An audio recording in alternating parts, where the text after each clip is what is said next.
M'għandniex naħsbu biss fuq servizzi kurattivi, imma wkoll fuq l-irwol preventiv li nistgħu nieħdu.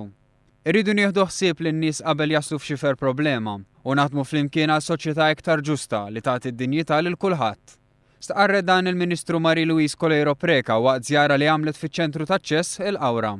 L-okkażjoni kienet qoti ta' ċertifikati lil persuni li ħadu xi kors offrut taħt il-proġett tad-Direttorat tal-Lifelong Learning. F'din l-okkażjoni 55 persuna irċivew iċ-ċertifikat tagħhom talli attendew dawn il-korsijiet. Tkellimna ma' żewġ persuni li lestew il-kors fuq l-iżvilupp ta' tfal u oħra li lestiet kors bażiku tal-Ingliż. Peress li għandi tifla żgħira da bdiet tkun l-iskola ġifieri għandha 6 years, kien interessanti ħafna biex tkun taf l-eżiġenzi tagħha.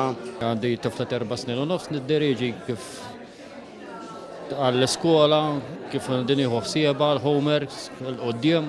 Illu bżonn jus ħafna l-Ingliż.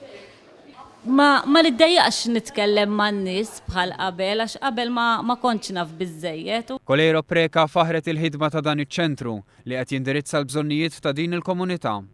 Hija sostniet li dan l-esperiment fil-Qawra rnexxa u dal-Gvern se jappoġġja twettiq ta' dawn l-inizjattivi f'postijiet oħra. Is-sena li ġejja, l-istess ċentru se jkun qed joffri 13 kors, buħud minnhom mingħajr ħlas ta' miżati, fosthom kors bażiku fil-Malti u ieħor fl-Ingliż bħala ilsna barranin.